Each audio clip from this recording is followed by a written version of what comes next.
Olá, eu sou o jornalista Dylan de la Páscoa, da Safras News. Estamos agora iniciando mais uma sessão do Conversa com Analista. O assunto de hoje é o mercado de soja e eu vou conversar com o analista e consultor de safras e mercado, Luiz Fernando Gutierrez Roque. Luiz, tudo bem? Tudo bem, Dylan? Olá a todos. Vamos lá, vamos falar um pouquinho desse mercado da soja aí, que está agitado, né? A gente entrou em mercado climático americano agora, o mercado tá se recuperando um pouquinho no Brasil também, com a questão cambial. Vamos falar um pouquinho sobre isso. Tá certo, Luiz. Antes do Luiz falar um pouco mais sobre o mercado, eu convido a todos a entrar no nosso site safras.com.br e conhecer a plataforma Safras, a principal ferramenta que vai garantir para você a melhor comercialização. Também convido a nos acompanharem no nosso canal no YouTube, o Safras TV, onde você tem as principais informações das principais commodities agrícolas, vídeos diários sobre o mercado agrícola brasileiro e internacional. Luiz, começando então falando um pouco da soja, o que a gente pode falar do comportamento do mercado, das cotações na Bolsa de Mercadorias de Chicago? Bom, Dylan, as últimas 2 semanas, elas foram um pouquinho mais agitadas, tá? Principalmente a semana passada, que a gente teve aí um movimento cambial bem diferente, né? Fazia tempo que a gente não via câmbio acima de 5 e com força. Chegou a bater 5,25 em determinado momento aí da semana passada. E isso naturalmente trouxe impactos, né? Para Chicago especificamente. É importante destacar que são impactos indiretos, não mudam muito os fundamentos de uma forma geral, embora mexa, né? Aí nesse caso é o principal impacto no meu entendimento com a competitividade da soja norte-americana. O que aconteceu? A gente teve aí a escalada de tensões lá no Oriente Médio, né, Irã, Israel e tudo mais. O mercado cambial disparou. Também teve outras questões, né, como o provável aumento da taxa de juros mais para o final do ano nos Estados Unidos e tudo mais. Mas o estopim foi o conflito, né? E o câmbio em nível mundial, o dólar em nível mundial disparou, né? Saiu aí de R$ 5 aqui no Brasil, um pouco abaixo disso, para 5,25 em determinado momento. E isso, naturalmente, quando o dólar ganha força frente a outras moedas, né? E principalmente o real nesse sentido, porque é a moeda do principal exportador do mundo, que é o Brasil, de soja em grão, isso tira a competitividade do produto americano. E isso tende a levar a uma diminuição da demanda pela soja americana, ou seja, a soja americana fica mais cara no mercado internacional e naturalmente, a demanda tende a fugir de lá ou diminuir, né, pelo produto deles, indo para Brasil e Argentina, que são os principais fornecedores nesse momento do ano também. Então, naturalmente, quando o câmbio dá essa subida muito forte, como foi o que aconteceu, Chicago responde negativamente, porque é menos demanda pela soja norte-americana. Naturalmente, Chicago tem que estar mais desvalorizado para poder a soja americana não ficar tão cara. E foi isso que aconteceu. Basicamente foi isso, porque em termos de fundamento de oferta e demanda, mais especificamente oferta, a gente não teve grandes mudanças, não teve grandes novidades nos últimos dias, a não ser pelo fato que a gente está com o mercado climático americano rolando, a gente está com o plantio americano acontecendo, tem as 2 primeiras semanas que foram positivas.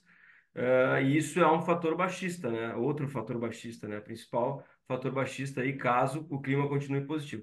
Então, Chicago perdeu valor. Resumindo, tá? A questão de Chicago. Chicago perdeu valor nas últimas 2 semanas. Em compensação, o câmbio ganhou bastante valor. E no fim das contas, o câmbio acabou prevalecendo sobre Chicago. O que que eu quero dizer com isso?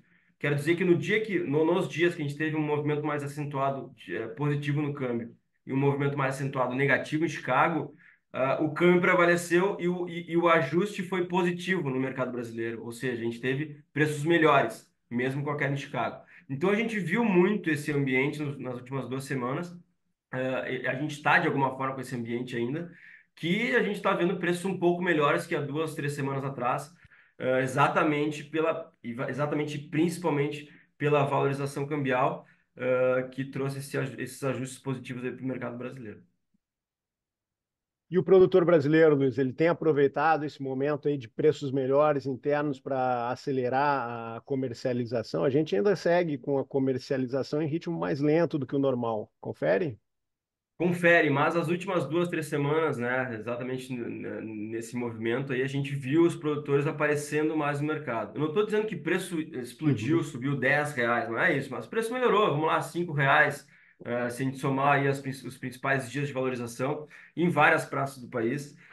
E isso naturalmente trouxe os produtores de volta, de alguma forma, produtores que estão atentos no mercado, né, que estão querendo aproveitar a oportunidade, sabendo que o cenário, de uma forma geral, ainda é mais negativo do que positivo, né, principalmente olhando para Chicago. Então, os produtores voltaram. Então, eu diria que o ritmo de negócios melhorou nas últimas semanas. Não é o ideal ainda, né? A gente ainda está bastante atrasado frente à média aí de comercialização brasileira, mas realmente essa melhora dos preços aí acabou trazendo um maior interesse para o vendedor, né? Para a ponta vendedora, para os produtores, e isso culminou num ritmo melhor de negócio, sim. Luiz, falando um pouco sobre a safra brasileira, a gente teve aqueles problemas, principalmente no Mato Grosso. Com a colheita chegando no final, o número para a safra brasileira ele está consolidado e também já aproveita e fala um pouco para nós sobre como é que está a situação na Argentina. Eu acho que está muito próximo de se consolidar, tá, Dylan? A gente já está na reta final aí, deve faltar 10% da área brasileira para ser colhida. Então a gente está se aproximando das últimas áreas aí. E o grande ponto, né, que a gente vem comentando há um bom tempo, né, os nossos clientes sabem disso, é que a segunda metade da colheita foi bem melhor que a primeira metade em vários estados, inclusive Mato Grosso, que foi o principal estado aí que teve problemas nesse ano, né? Então, o que que aconteceu? A gente teve que aumentar a nossa expectativa, porque a gente começou a perceber produtividades melhores em vários estados, né, nessa segunda metade da colheita. A gente já tem vários estados que encerraram a colheita, Mato Grosso do Sul, Goiás, Minas Gerais saindo para o final, São Paulo se caminhando para o final. Claro que o Sul ainda, né, principalmente o Rio Grande do Sul, está um pouquinho atrasado, mas os principais estados aí do centro-oeste, sudeste brasileiro, praticamente com a colheita encerrada. Então, a gente fez um ajuste positivo agora, ainda nesse mês, né, Dylan? A safra que antes a gente estava prevendo mais próximo de 149, agora a gente está falando de uma safra um pouquinho acima de 151. Não quer dizer que a gente não possa fazer ajustes ainda, eu acho que pode, tem espaço, obviamente, né? Até porque a colheita ainda tem que acabar, a gente tem que consolidar esses resultados. Mas eu diria que agora o espaço para a gente fazer ajuste negativo é muito pequeno. Eu acho que, né, um sentimento meu, né, não antecipando nada, mas um sentimento meu é que se a gente fizer novos ajustes, trouxer ajustes nas próximas semanas ou meses, eles tendem a ser ajustes um pouco mais positivos, né? Não acho que vai ser ajuste muito grande, acho que os ajustes aqui para frente são pequenos, né, porque a gente já está na reta final aí da colheita, mas eu acho que o viés é mais positivo do que negativo. Então, assim, é um número que a gente tem hoje, um pouco acima de 151, que consolida perdas importantes no Mato Grosso, consolida perdas importantes em outros estados até, mas que vem surpreendendo positivamente, porque, como eu falei, as chuvas que chegaram no início do ano acabaram ajudando muito as lavouras mais tardias, e isso acabou melhorando as produtividades aí das lavouras que foram colhidas na segunda metade aí dos trabalhos de colheita.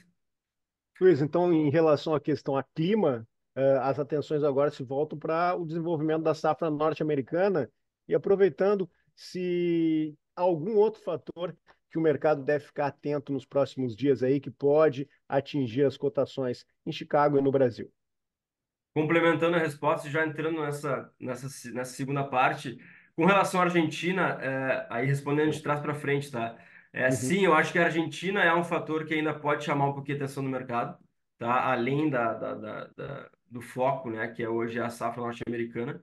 A Argentina está com a colheita avançando, está em fase inicial ainda, né? A gente tem menos de um quarto da área colhido lá na Argentina, menos de um quinto da área colhido na Argentina. A gente teve alguns temporais recentemente que acabaram atrasando um pouquinho mais os trabalhos. A gente tem alguns relatos de soja perdendo um pouco de qualidade, né? Soja ardida, com muita umidade e tudo mais.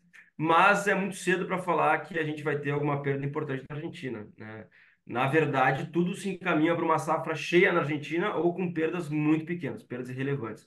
Então a gente deve confirmar aí nas próximas semanas, meses, né, até acabar a colheita americana, a colheita argentina, que a produção argentina deve ser em torno de 50 milhões de toneladas, o que configura mais que o dobro da produção do ano passado, né? E com relação ao clima, né, Dylan, aí respondendo a primeira parte da pergunta, o foco hoje é o clima nos Estados Unidos, o clima para o plantio americano. A gente não teve nenhum grande problema ainda. Os mapas não estão apontando para problemas nas próximas semanas, e embora nessa semana, agora, nos próximos dias, a gente possa ter um excesso de umidade, que pode atrasar um pouquinho os trabalhos, mas não é algo que preocupa, porque, né, a gente está só no início dos trabalhos. Isso, a gente tem uma janela grande para o plantio de soja, né? Se atrasar um pouquinho agora, dá para recuperar lá na frente. Então, assim, olhando para a safra americana nesse momento, é uma safra que está iniciando muito bem, né? É muito promissora. A área deve crescer, a gente deve confirmar esse crescimento de área aí lá no final de junho. O USA deve trazer um número confirmando esse crescimento de área. E a gente, né, com esse crescimento de área e um plantio, um desenvolvimento bom, tudo, né, nos leva a crer que a gente vai ter uma colheita americana muito próximo da maior colheita da história dos Estados Unidos. E isso é um fator baixista para Chicago. É por isso que Chicago não consegue sair aí dessa pressão de 11,50, entre 11 e 12, né? E vejo que isso deve continuar pressionando o mercado caso o clima não piore e a gente não comece a ter alguma especulação, né? O que é normal também a gente ter em mercado climático americano. Então a gente tem que ficar de olho. Tá certo, Luiz. Muito obrigado pelas informações. Luiz Fernando Gutierrez Roques, nosso analista e consultor de safra de mercado, que passou um cenário sobre o comportamento do mercado, já projetando os fatores que a gente deve ficar atento e que deve determinar o comportamento para cima ou para baixo dos preços na Bolsa de Chicago, com impacto no mercado brasileiro. Reforço o convite para vocês acessarem o nosso site safras.com.br e conhecer a nossa plataforma Safras e as demais informações que a gente tem sobre as principais commodities agrícolas. Nos acompanhe na Safras TV. Todo dia um vídeo novo sobre o desempenho do mercado e os fatores que acabam determinando as oscilações dos preços e o ritmo da movimentação. Luiz Fernando, muito obrigado novamente pelas informações. Obrigado, Dion. Até a próxima.